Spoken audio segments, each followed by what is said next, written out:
Hello दोस्तों, नमस्कार। आज के वीडियो में हम भारत के इतिहास के टॉप 25 क्वेश्चन पर बात करेंगे। तो चलिए शुरू करते हैं। सबसे पहला प्रश्न है, एलोरा गुफाओं का निर्माण।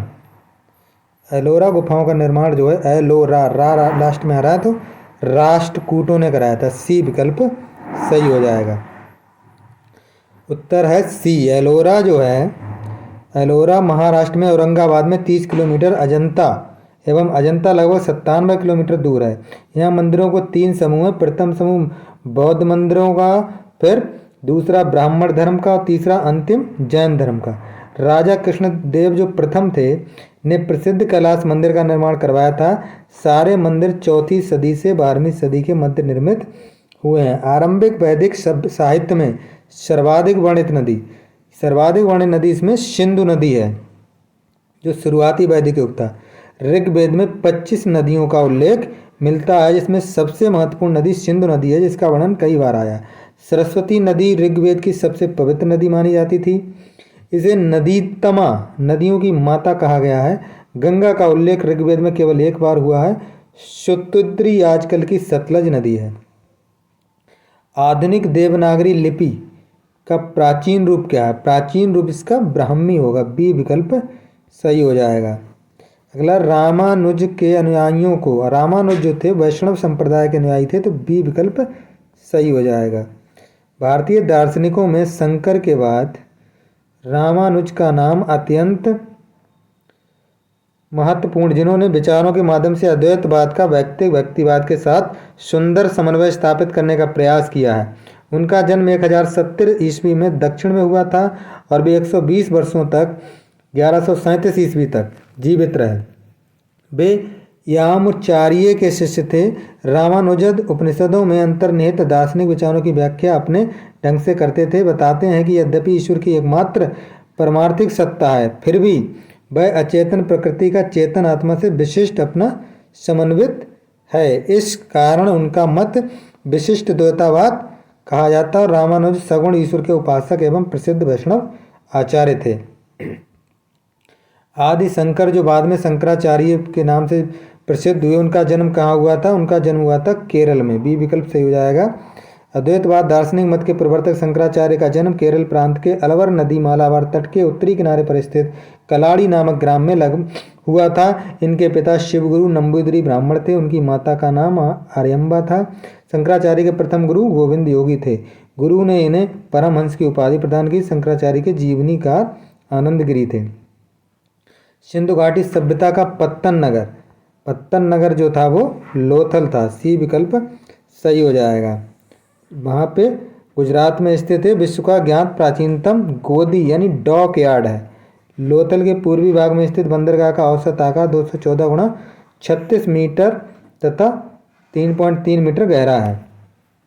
निम्नलिखित में से किसने खंबात की तोड़ी हुई मस्जिद के पुनर्निर्माण के लिए आर्थिक सहायता प्रदान की थी? तो ये थे जयसिंह सिद्धराज। जयसिंह सिद्धराज कौन थे? चालुक्य वंश के ये राजा थे, जिन्होंने 1094 से 1153 के बीच में रहे विभिन्न धर्म संप्रदायों के लोगों से धर्म और दर्शन पर चर्चाएं किया करता था। वह धर्म सहिष्णु शासक था और उसने खंबात में तोड़ी हुई मस्जिद के पुनर्निर्माण के लिए पैसा दिया था। चित्रगुप्त स्वामी मंदिर, जिसे चित्रगुप्त का एकमात्र मंदिर माना जाता है, कहाँ स्थित है? ये उज्जैन मध्य प्रदेश में स्थित है।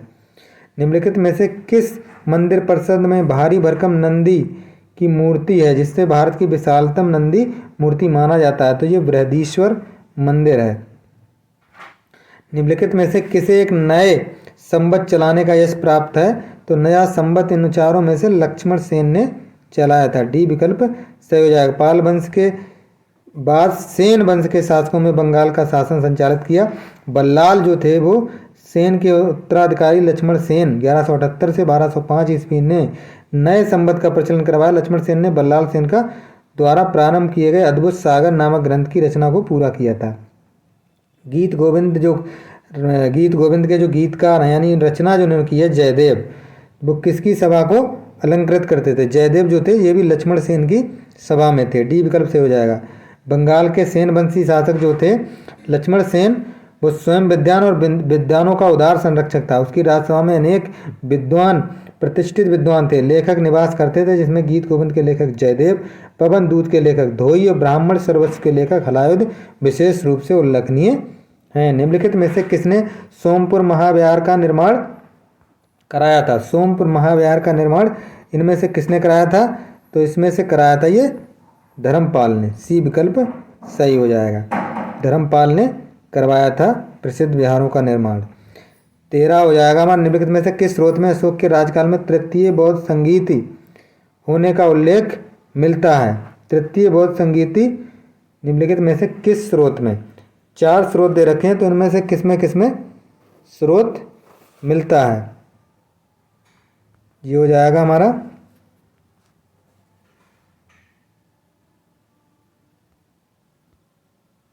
बी सिंगली, बी हो जाएगा 2 और 3।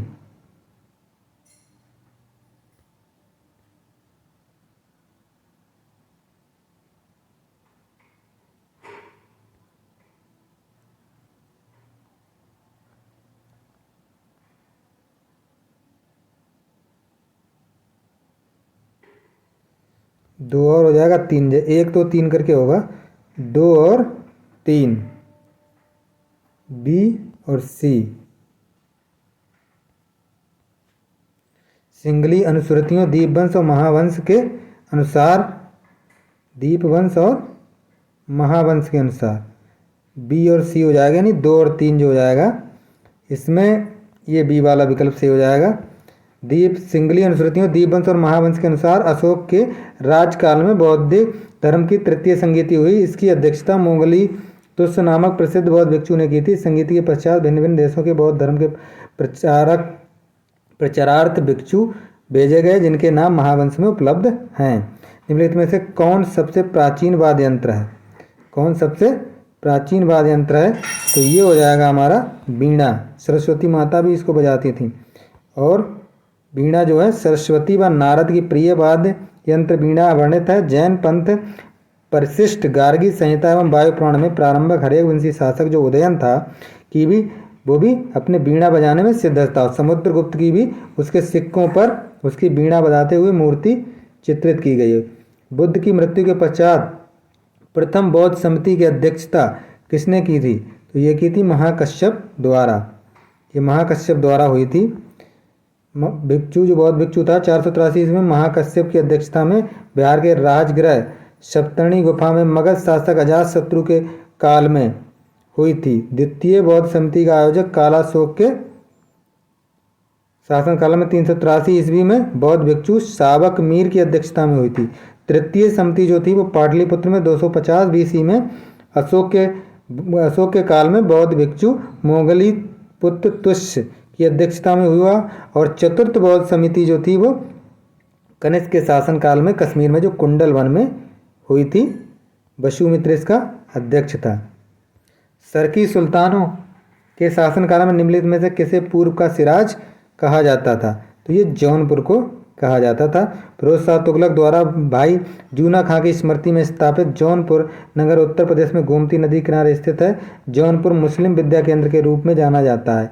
यही कारण है कि जौनपुर सिराज हिंद व पूर्व का सिराज कहा जाता है। सिराज ईरान में स्थित मध्यकालीन इतिहास का प्रमुख विद्या केंद्र था।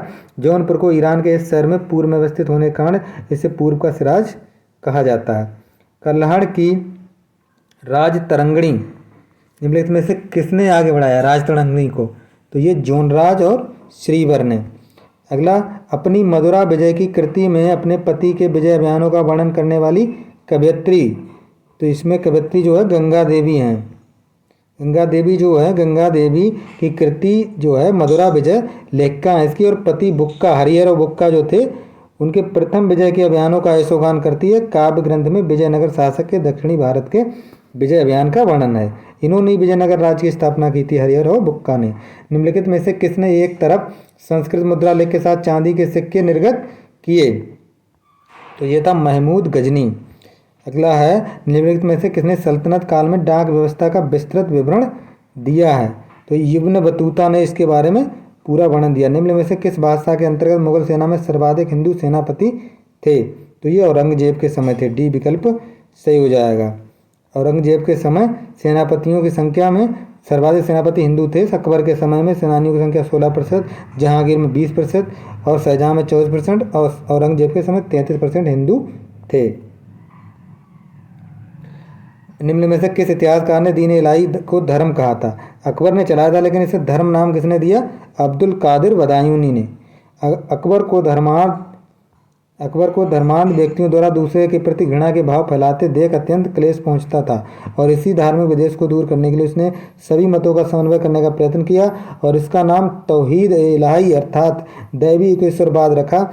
एक सामाजिक, धार्मिक और भातृ संप्रदाय था जिसका संगठन विभिन्न जातियों को दूसरे से अधिक निकट लाने के विचार से लिया गया था। अब्दुल कादिर बदायूनी ने अकबर पर आरोप लगाया कि वह इस्लाम से विमुख होकर नए धर्म का प्रवर्तन करना चाहता था। अतः इतिहासकार अब्दुल कादिर बदायूनी ने दीन इलाही को धर्म कहते हुए इसकी आलोचना की थी।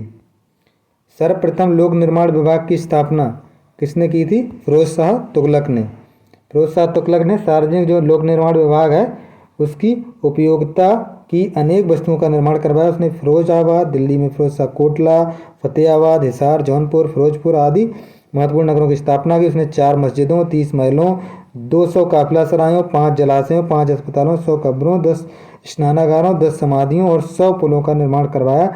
उसने दिल्ली के निकट 1200 बाग लगवाए थे फिरोज शाह तुगलक ने। बनारस एवं इलाहाबाद के तीर्थ यात्रा कर की समाप्ति के लिए किसने मुगल बादशाह के सामने बनारस के पंडितों का नेतृत्व किया था? तो ये नेतृत्व किया था हमारे कविंद्राचार्य ने। दारा शिकोह ने किस शीर्ष के अंतर्गत उपनिषदों का फारसी में अनुवाद किया था? तो ये था दारा शिकोह ने